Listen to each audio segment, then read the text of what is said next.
Good afternoon students. तो कैसे हैं आप सब। मैं साहिल रावत, आपका इंग्लिश मेंटोर, स्वागत करता हूं बच्चों आपका आज की क्लास में। तो चलते हैं सीधा क्लास की तरफ। और आज की क्लास में बच्चों हमारा चैप्टर होने वाला है द टाइगर किंग। और इसके ऑथर कौन है बच्चों? इसके ऑथर हैं कल्कि। ठीक है, कल्कि इनका नाम है, जो इसके ऑथर हैं इस चैप्टर के, और चैप्टर का नाम है the tiger king. So before we start this chapter, let's read this.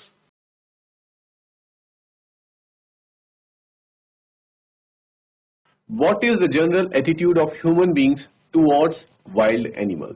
आपसे एक सवाल पूछा जा रहा है कि ह्यूमंस का, हम इंसानों का जानवरों के प्रति, खासकर कैसे जानवर, वाइल्ड एनिमल्स की बात यहाँ की जा रही है कि जंगली जानवरों के प्रति हम लोगों का क्या एटीट्यूड रहता है, क्या हमारा बिहेवियर रहता है, और क्या हमारा नजरिया रहता है उन्हें देखने का, और हमारी क्या सोच रहती है बच्चों। ठीक है, इस बारे में हमें बताना है क्या हम लोगों की सोच रहती है। आप क्या कह सकते हैं बच्चों कि we are afraid of these wild animals, कि हमें डर भी लगता है इनसे। और क्या कह सकते हैं हम, we are at the same time we are also excited to see them. हमें भले ही उनसे डर लगता है, लेकिन साथ ही साथ हम उन्हें देखने के लिए, उनकी एक झलक पाने के लिए क्या भी रहते हैं, एक्साइटेड भी रहते हैं। And why am I saying this that we are excited, कि हम सब लोगों के अंदर एक उत्सुकता होती है, एक्साइटमेंट रहती है व्हेनेवर वी विजिट अ जू। जब कभी भी हम एक जू में जाते हैं, वहां पे क्या होता है, वाइल्ड एनिमल्स रखे रहते हैं प्रिजर्व करके। और इसको रखने का मतलब ही ये है कि वहां लोग आते हैं, उनको देखते हैं, उसका लुत्फ उठाते हैं। ठीक है, कई लोग बर्ड वॉचिंग करते हैं, आपने देखा होगा, बर्ड वॉच करते हैं। और साथ ही साथ लोग सफारीज, वाइल्ड सफारीज में भी जाना क्या करते हैं, एंजॉय करते हैं। तो इससे हमें पता चलता है कि भले ही हम वाइल्ड एनिमल से डरते हैं, लेकिन साथ ही साथ हमारे अंदर उन्हें देखने की, उनको बहुत नजदीक से ऑब्जर्व करने की एक एक्साइटमेंट भी हमारे अंदर रहती है। और क्या हम कह सकते हैं कि और क्या एटीट्यूड रहता है हमारा, और हमारा एक केयरलेस एटीट्यूड भी रहता है बच्चों, हम ह्यूमंस का टूवर्ड्स वाइल्ड एनिमल्स। ठीक है, हम क्या है, केयरलेस है।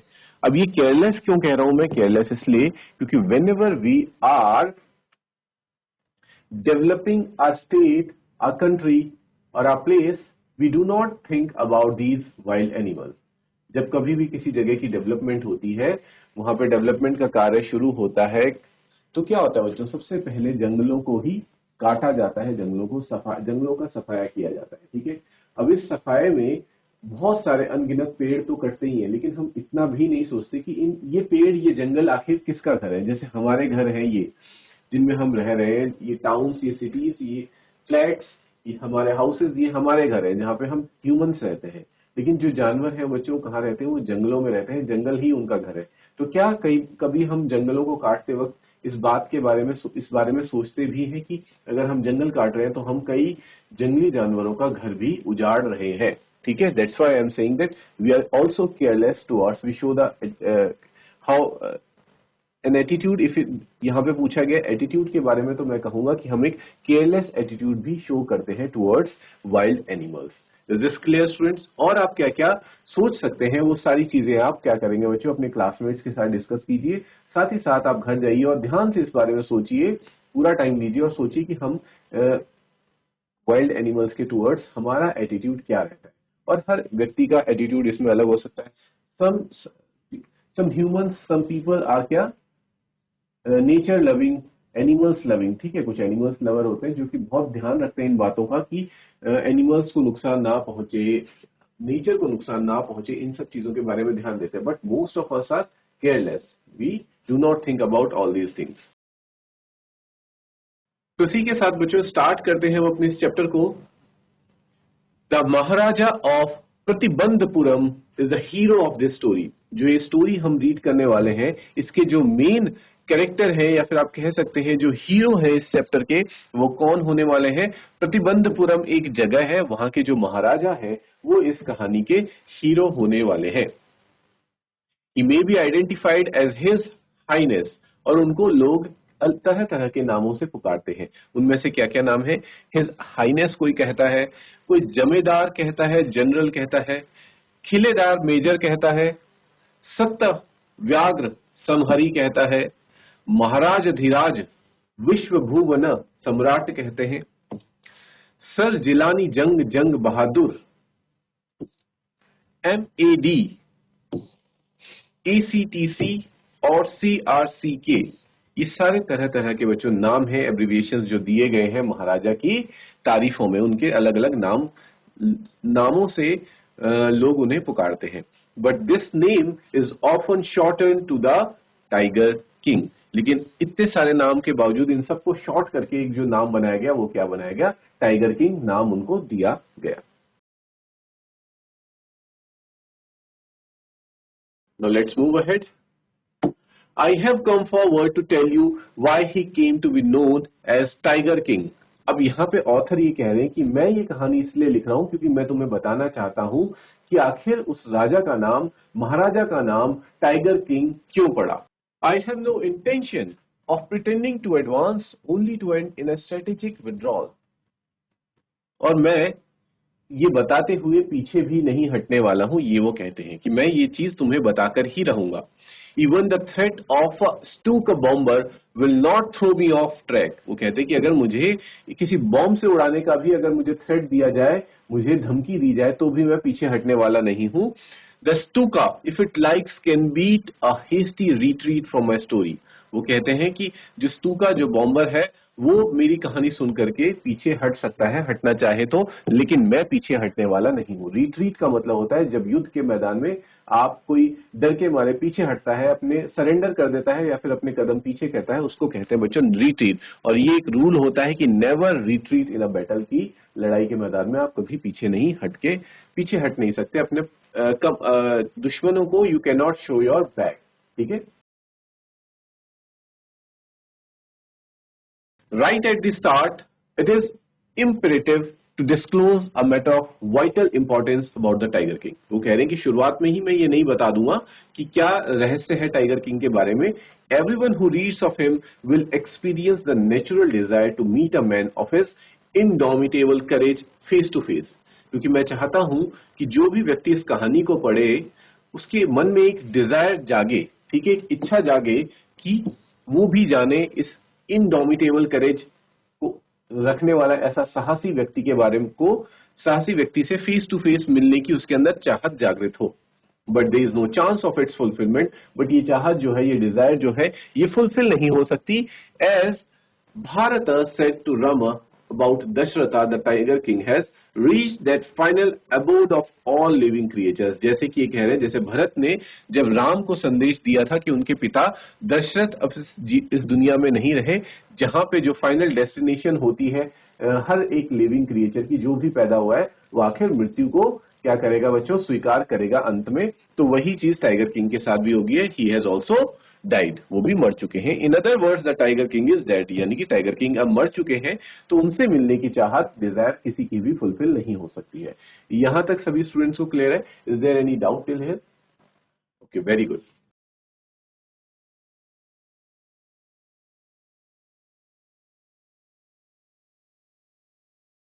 Okay students, let's move ahead. The manner of his death is a matter of extraordinary interest. अभी बता रहे हैं कि किस तरह से वो मरे। Manner of his death का मतलब होता है उनके मरने क्या, उनकी मृत्यु का कारण।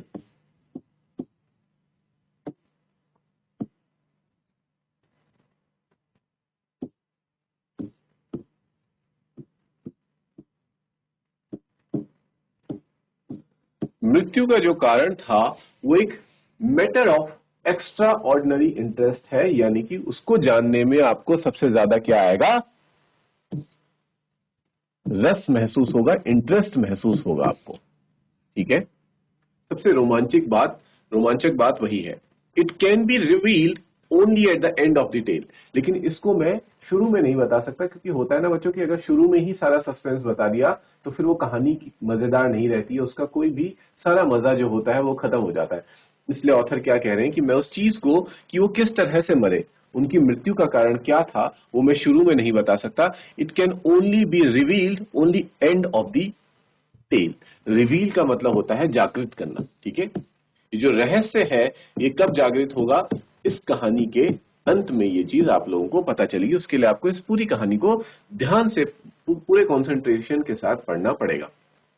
टेल का मतलब हो जाता है यहाँ पे बच्चों story.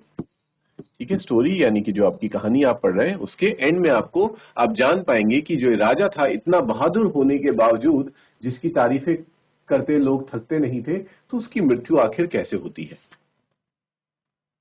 The most fantastic aspect of his demise was that as soon as he was born, astrologers had foretold that one day the Tiger King would actually have to die. ये कह रहे हैं कि सबसे फैंटास्टिक बात उसकी मृत्यु, demise का मतलब यहाँ पे बच्चों उनके एंड की ही बात कर रहे हैं कि एक इंसान का जब एंड होता है, खत्म होता है, एक कोई व्यक्ति खत्म होता है, तो यहाँ पे सबसे ज्यादा फैंटास्टिक बात यही है कि जैसे ही वो बॉर्न हुए थे, जैसे ही वो पैदा हुए थे, as soon as he was born, astrologers, astrologers कौन होते हैं स्टूडेंट? एस्ट्रोलॉजर्स होते हैं ज्योतिष, ठीक है, जिन्हें हम क्या कहते हैं? ज्योतिष कहते हैं, जो ज्योतिषी विद्या का प्रयोग करके हमें ग्रह नक्षत्रों के बारे में बताते हैं। इवन कभी कभी हमें भविष्य में से जुड़ी हुई समस्याओं के बारे में भी बताते हैं कि आपकी ग्रह दशा भी ऐसी चल रही है, तो आप इन चीजों का परहेज करें और आने वाले भविष्य में आप इन चीजों से थोड़ा सावधानी बरतें। So these are called astrologers. Astrologers ने जैसे ही महाराज पैदा हुए थे, ये पहले ही एक तरह से क्या कर दी थी? भविष्यवाणी कर दी थी।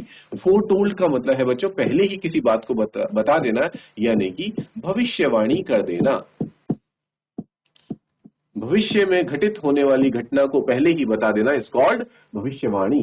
Foretold that one day the tiger king would actually have to die, कि एक दिन टाइगर किंग जो है उनकी मृत्यु होगी।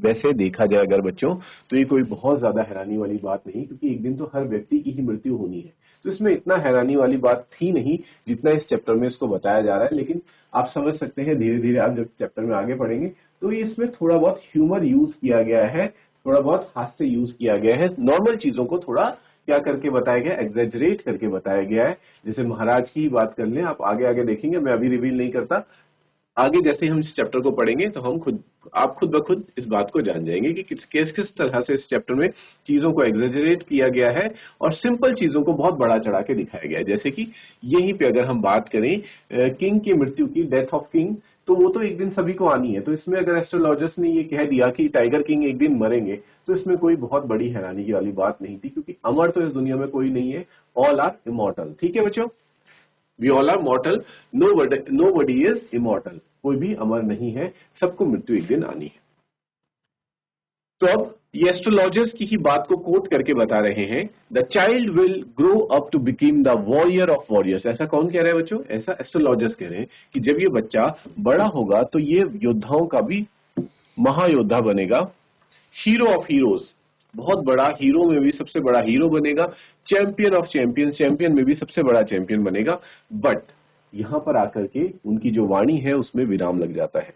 दे bit their lips and swallowed hard.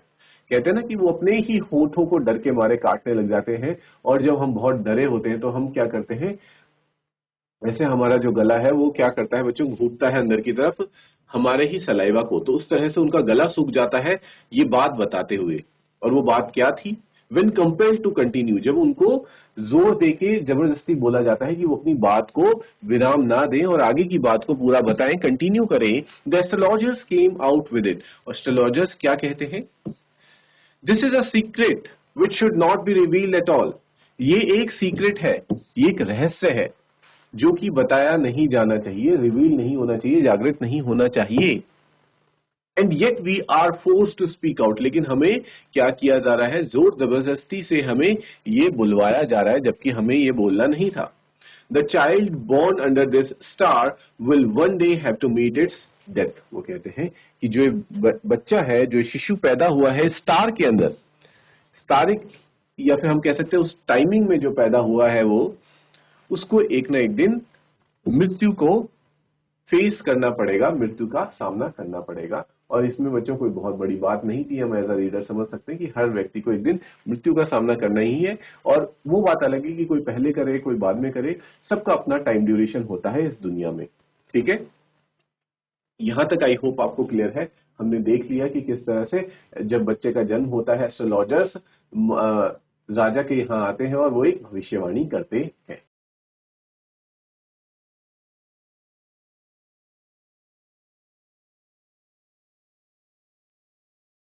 Okay students, आगे बढ़ा जाए अब। At that very moment a great miracle took place. क्या कह रहे हैं कि उस मोमेंट में, मोमेंट का मतलब होता है बच्चों उस क्षण में, ठीक उस क्षण में एक चमत्कार होता है। मिरेकल मीन्स चमत्कार।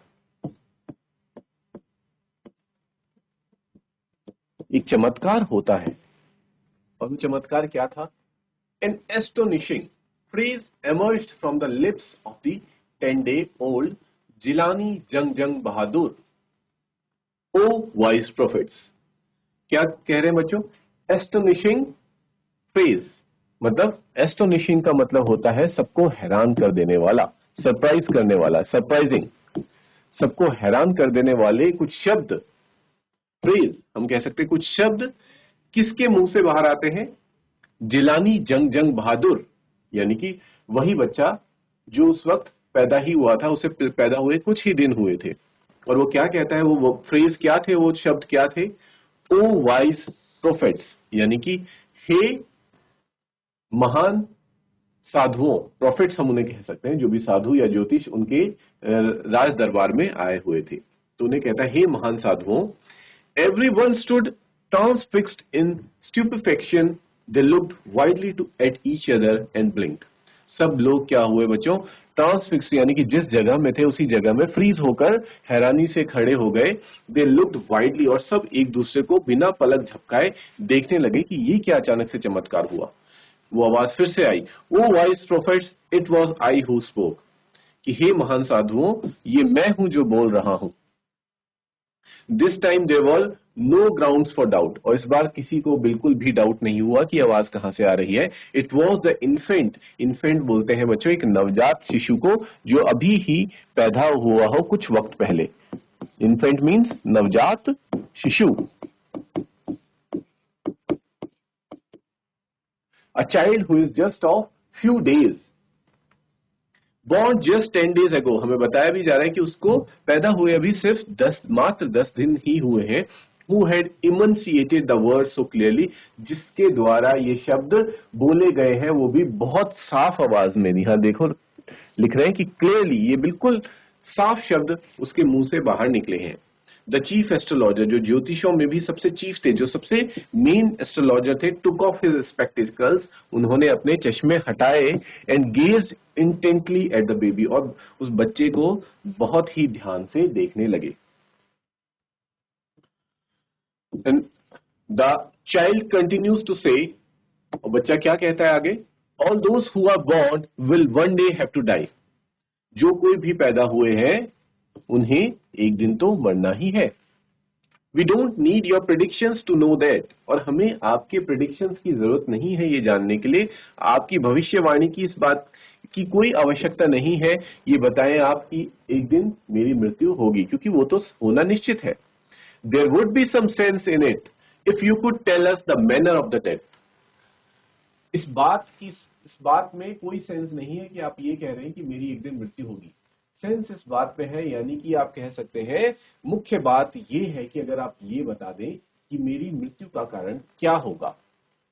The royal infant uttered these words in his little squeaky voice, और ये सारी बातें कौन बोल रहा था? वो रॉयल इन्फेंट, यानी कि वो राजकुमार जो अभी ही पैदा हुआ था, जिसको पैदा हुए सिर्फ 10 दिन हुए थे, वो बहुत ही स्क्वीकी वॉइस में, जैसा एक बच्चा बोलता है, लेकिन साफ शब्दों में ये सारी बातें कह रहा था। वो क्या कहता है बच्चों एस्ट्रोलॉजर से कि आप ये ना बताएं कि मेरी मृत्यु होगी, क्योंकि वो तो होना निश्चित है, लेकिन आप ये बताएं कि मेरी मृत्यु कैसे होगी, क्या उस मेरी मृत्यु का कारण बनेगा। Is this clear?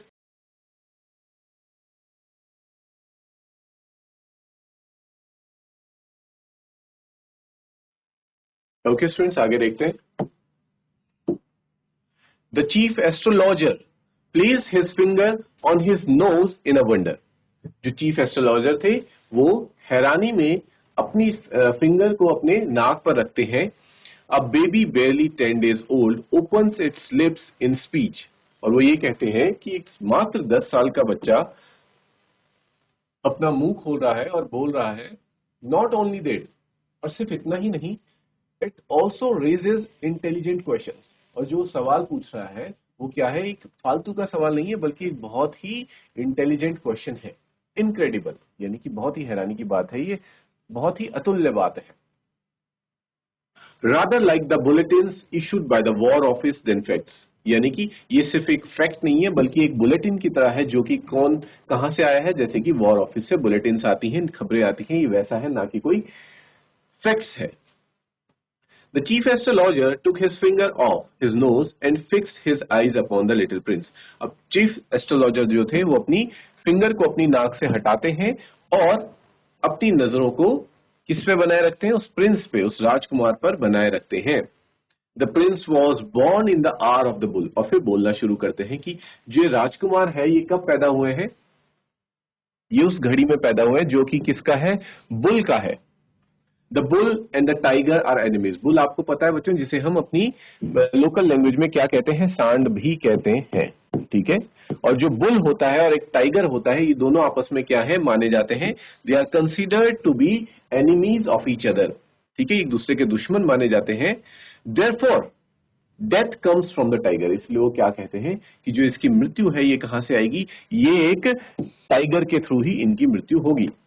He explained, और इस बात को पूरा वो सबके सामने क्या करते हैं, एक्सप्लेन भी करते हैं, क्योंकि जब राजकुमार ये पूछते हैं कि मुझे मेरा कारण बताओ, तब उन्हें कारण भी बताना पड़ता है, क्योंकि जो राजकुमार है वो बुल वाले आर में पैदा हुए हैं और बुल और टाइगर की कभी दोस्ती नहीं होती, they are enemies to each other. Therefore इनकी जो मृत्यु का कारण है वो भी एक कौन बनेगा, एक टाइगर ही बनेगा। You may think that Crown Prince Jung Bahadur was thrown into a quake when he heard the word tiger. That was exactly what did not happen. बच्चों, इसमें बता रहे हैं कि आपको ऐसा लगेगा कि जैसे ही क्राउन प्रिंस ये सुनेंगे कि मेरी मृत्यु का कारण तो एक टाइगर बनेगा, तो वो क्या हो जाएंगे, वो डर के मारे भयभीत हो जाएंगे, ठीक है। लेकिन ऐसा नहीं होता, बिल्कुल इसका ऑपोजिट होता है। As soon as he heard it pronounced, और जैसे ही वो ये सुनते हैं कि मेरी मृत्यु का कारण एक टाइगर होगा, वो क्या प्रोनाउंस कर देते हैं, the crown Prince gave a deep growl, terrifying words emerged from his lips. एक तेज आवाज में गुर्राहट के साथ वो कहते हैं, लेट टाइगर्स बी अवेयर, कि अब जितने भी टाइगर्स हैं वो क्या कर ले, वो मुझसे सावधान रहे, यानी कि खतरा मुझे नहीं है, खतरा किसे है, टाइगर्स को मुझसे खतरा है आज के बाद। This account is only a rumor rife in Pratibandapuram. अब लास्ट में ऑथर क्या कह रहा है कि जो कुछ भी उसने अभी तक बताया कि जिस तरह से बच्चा पैदा होता है और 10 साल का हुआ रहता है और ये सारी बातें करता है, एस्ट्रोलॉजर्स के सामने वो भविष्यवाणी करते हैं, इन सबको लास्ट में क्या कह रहा है कि एक तरह से र्यूमर है। र्यूमर क्या होती है बच्चों, र्यूमर होती है अफवाह। ये एक अफवाहें हैं जो बहुत ज्यादा फेमस है, कहां पर, प्रतिबंधपुरम में। सब लोग ये अफवाह सुनाते हैं कि हाँ ऐसा कुछ हुआ था, ऐसा कुछ तो हुआ था, और कुछ साल पहले की ये बात है। जैसे आपको भी बच्चों आपके दादी नाना से कुछ ऐसी कहानियां आपके गांव के बारे में, आपके टाउन के बारे में सुनने को मिलती होंगी कि पुराने समय में ऐसा हुआ था, पुराने समय में ऐसा हुआ था। सब लोग बोलते हैं कि ऐसा हुआ था, लेकिन किसी के पास भी कोई उसका पुख्ता सबूत नहीं होता, लेकिन ये सब लोग बोल रहे होते हैं कि ऐसा हुआ तो था। तो इन चीजों को क्या कहेंगे, हम अफवाहें कहेंगे, जिनको कि सब लोग मानते हैं लेकिन इसका कोई प्रूफ नहीं होता। तो इस बात को भी क्या कहा गया, ये एक र्यूमर है जो कि बहुत ज्यादा फेमस है प्रतिबंधपुरम में। But with hindsight we may conclude it was based on some truth. लेकिन वो साथ ही साथ ऑथर ये भी कह रहे हैं, ऑथर कौन, कल की, ये भी कह रहे हैं कि लेकिन हमें इसे एक अफवाह भी नहीं मानना चाहिए, ये आखिरकार है तो एक सत्य ही। तो यानी कि वो कंफ्यूज कर दे रहे हैं रीडर्स को ये बोलकर कि ये एक अफवाह भी है, और साथ ही साथ वो ये भी कह रहे हैं कि लेकिन ये सत्य पे आधारित अफवाह है, यानी कि इसका जो बेसिस है वो सत्य ही है। Truth is the base of this rumour. Is this clear? I hope बच्चों आपको जो फर्स्ट पार्ट ऑफ स्टोरी था वो क्लियर हो गया है।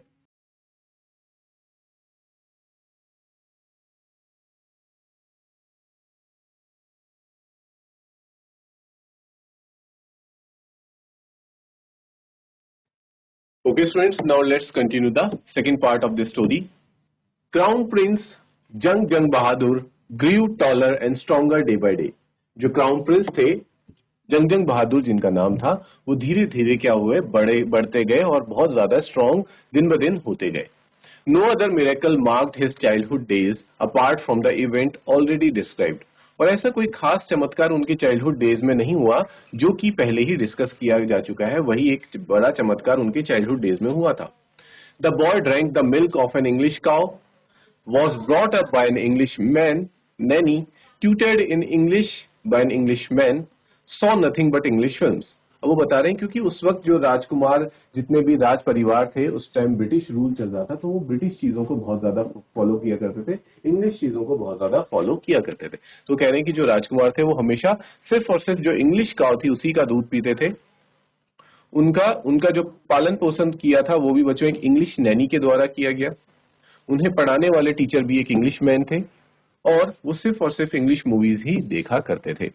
Exactly as the crown princes of all the other Indian states did, जैसा कि बाकी दूसरे स्टेट्स भी थे, जो राज्य थे इंडियन स्टेट्स उस वक्त जो ब्रिटिश रूल के अंडर थे, वहां पे भी सारे जो क्राउन प्रिंसेस थे यानी कि जितने भी राजकुमार थे वो सब भी सेम चीजें ही कर रहे थे। When he came of age at 20, जब वो 20 साल के हुए, the state which had been with the coat of wars until then came into his hands। और फिर जो स्टेट था वो उनके अधिकार के अंडर आ गया, यानी कि वो एक तरह से राजकुमार से क्या बन गए बच्चों, राजा बन गए, उनका राज्याभिषेक हो गया। Everyone in the kingdom remember the astrologers prediction, लेकिन सभी को उस किंगडम में ज्योतिषियों की जो भविष्यवाणी थी, प्रेडिक्शन थी, वो याद थी। Many continue to discuss the matter, और सब लोग इस बारे में बातचीत भी किया करते थे। Slowly it came to the maharaja's ears, और धीरे धीरे ये बात फैलते फैलते महाराजा के कानों तक भी जा पहुंची। There were innumerable forest in the Pratibandhapuram state. Pratibandhapuram जो राज्य था वहां पे अनगिनत फॉरेस्ट थे, जंगल थे। They had tigers in them, और उन जंगलों में टाइगर्स भी हुआ करते थे। The Maharaja knew the old saying, "You may kill even a cow in self-defense." और महाराजा को एक पुरानी कहावत याद थी जिसमें यह कहा गया कि आप अपने सेल्फ डिफेंस में एक काव को, इवन यहां तक कि एक गाय को भी मार सकते हैं। ऐसा महाराजा का कहना था। वो एक कहावत को बिलीव किया करते थे, इस कहावत में वो बिलीव करते थे कि अपने सेल्फ डिफेंस के लिए अगर हमें कभी किसी गाय को भी मारना पड़े तो वो भी उचित है। There could certainly be no objection to killing tigers in self defence. तो फिर जो व्यक्ति गाय की नहीं सोच रहा तो फिर वो टाइगर्स के बारे में भी नहीं सोचेगा, तो टाइगर्स को वो सेल्फ डिफेंस में ऑब्वियसली ही मार देगा।